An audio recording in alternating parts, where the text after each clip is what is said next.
तोड़ करके जो पुरुषार्थ किया जाता है वो हमें सुख नहीं दे सकता, वो हमें जीवन में सफल नहीं बना सकता, बल्कि उससे सफर ही करना पड़ता है। भगवत गीता में जो सूत्र भगवान श्री कृष्ण ने दिए हैं, उन सूत्रों को यदि हम अपने जीवन में ठीक से समझें और जीवन में उन सूत्रों को आत्मसात करें तो हमारे व्यावहारिक जीवन में भी हम सफल हो सकते हैं।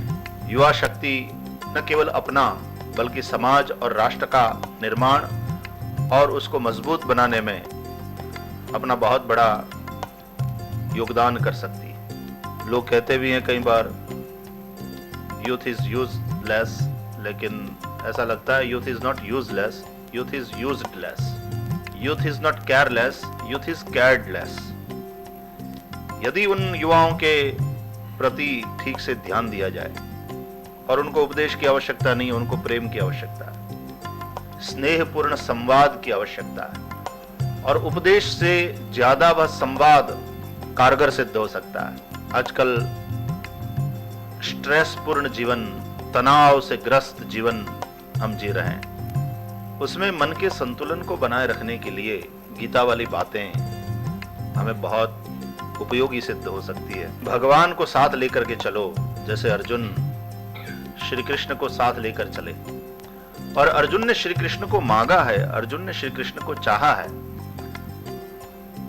और वो भी हमको उतना ही चाहते हैं। अर्जुन की भांति हम सभी परमात्मा के सखा हैं। उपनिषदों में तो ये बात आई है कि जीव और शिव नित्य सखा है। द्वा सुपर्णा सयुजा सखाया समानम वृक्षम परिशस्व जाते तयोरन्य पिप्पलम स्वादुवत्ति अनशनन अन्यः अभिचाकशीति।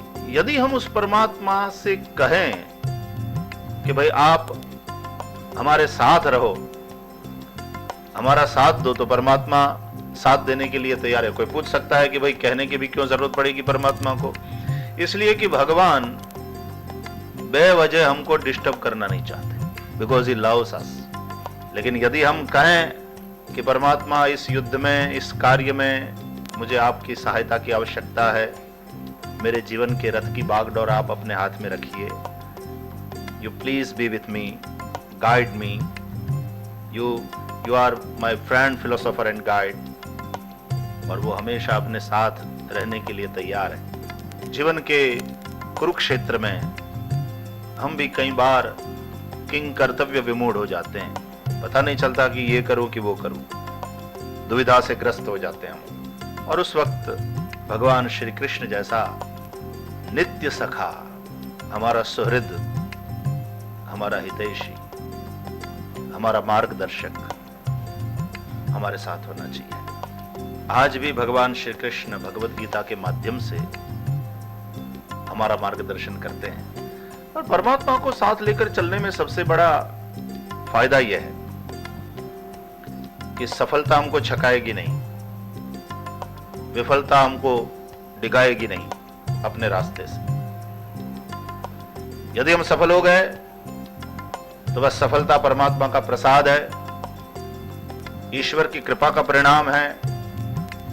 यह विवेक व्यक्ति को अभिमान से बचाएगा, और अभिमान से रहित वह सफल व्यक्ति सबके आदर का पात्र बन जाता है। और विफलता में एक बहुत बड़ा आश्वासन रहता है कि परमात्मा मेरे साथ है, भगवान की शक्ति मेरे पास है, भगवान की कृपा मेरे साथ है, आज नहीं तो कल मैं जरूर सफल होऊंगा। तो आदमी निराश नहीं होता, और जो भी सत्य है, जो भी सच्चा है, वही शाश्वत है। आज सुखी हुए और कल दुखी हो गए, जो भी सुख तुम्हें दुख दे करके जाता है वह सुख सुख नहीं हो सकता है। युवान युवावस्था में ही आध्यात्मिक पथ पर चल पड़े, यह उस युवान के लिए भी, उसके परिवार के लिए भी, संपूर्ण समाज के लिए भी और समूचे राष्ट्र के लिए भी बहुत लाभप्रद है। उसी में सबका कल्याण है।